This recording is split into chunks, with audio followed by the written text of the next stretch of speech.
cempe ini setelah usia 2 mingguan itu teman-teman bisa mulai memberikan pakan-pakan padat. Nah, pakan padat itu bukan berarti hijauan ya. Bukan berarti hijauan. Kenapa? Karena hijauan adalah sumber serat yang daya cernanya itu tidak terlalu tinggi, tidak setinggi susu. Maka kita bisa memberikan crab feed atau kit starter. Nah, apa itu crab feed atau kit starter? Jadi crab feed itu makanan padat yang dia itu speknya itu agak mirip-mirip kayak susu gitu. Tapi dibuatnya dari protein-protein nabati.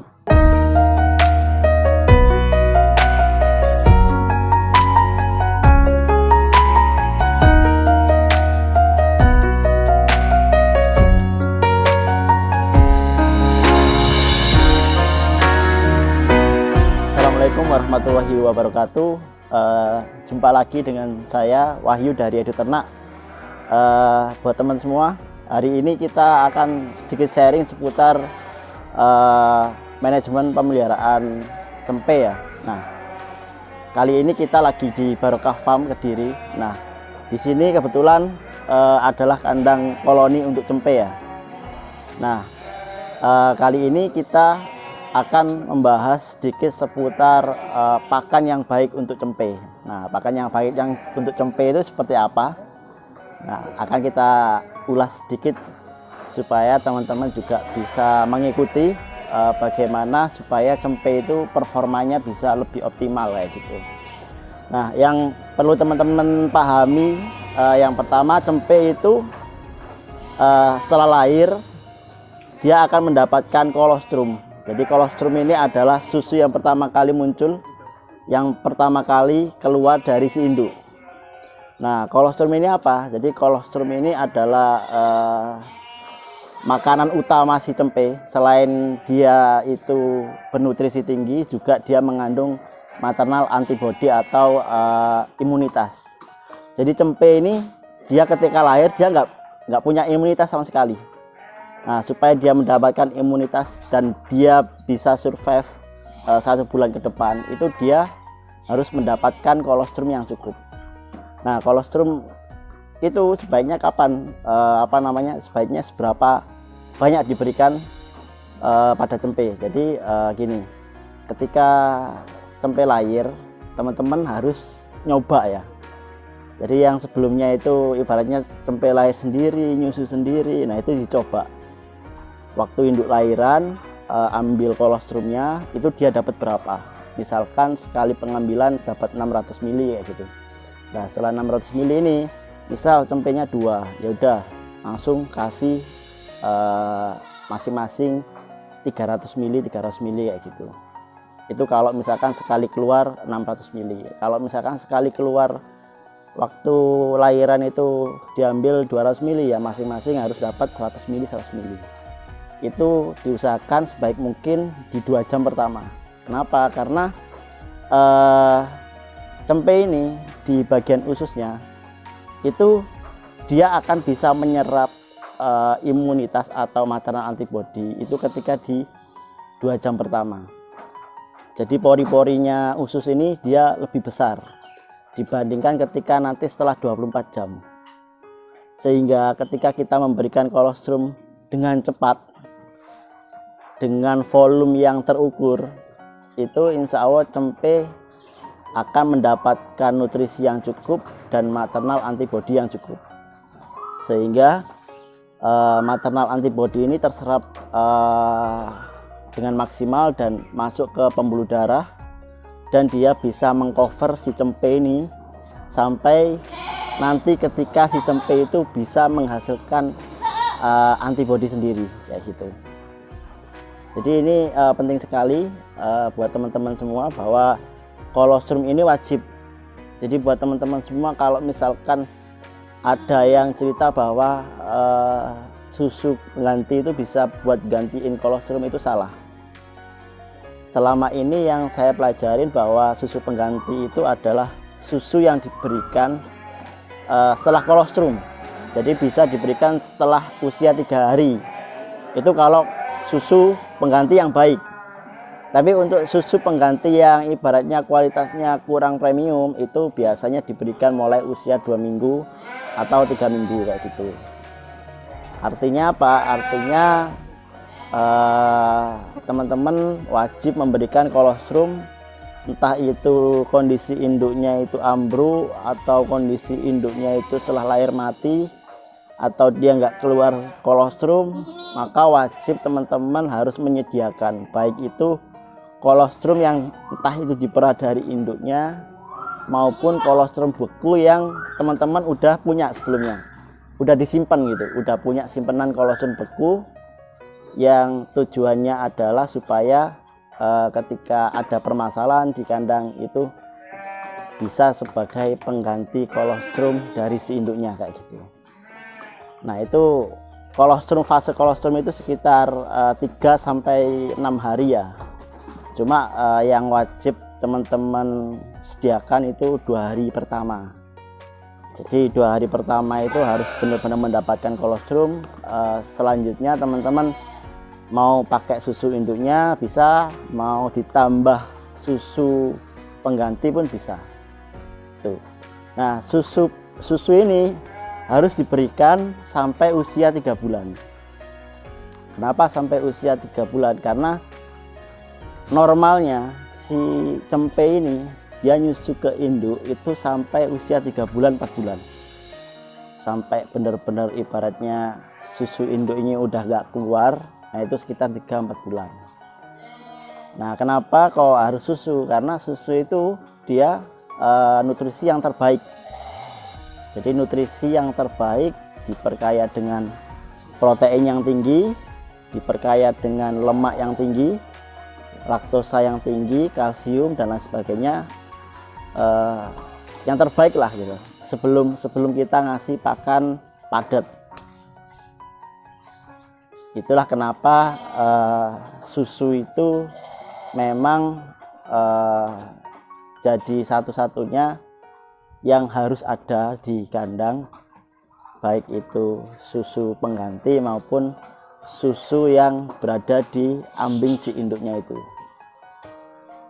Nah, susu ini setelah cempe ini setelah usia 2 mingguan itu teman-teman bisa mulai memberikan pakan-pakan padat. Nah, pakan padat itu bukan berarti hijauan ya, bukan berarti hijauan. Kenapa? Karena hijauan adalah sumber serat. Jadi hijauan itu sumber serat yang daya cernanya itu tidak terlalu tinggi, tidak setinggi susu. Maka kita bisa memberikan crab feed atau kit starter. Nah, apa itu crab feed atau kit starter? Jadi crab feed itu makanan padat yang dia itu speknya itu agak mirip-mirip kayak susu gitu, tapi dibuatnya dari protein nabati. Contoh misalnya adalah soya bean meal atau bungkil kedelai. Nah, bungkil kedelai ini kalau teman-teman pelajarin, bungkil kedelai itu adalah pakan sumber protein. Nah, pakan sumber protein. Proteinnya itu lumayan tinggi, sekitar 44%-an.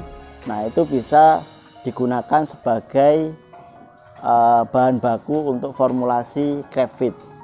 Nah, setelah itu ada juga yang namanya DDGS.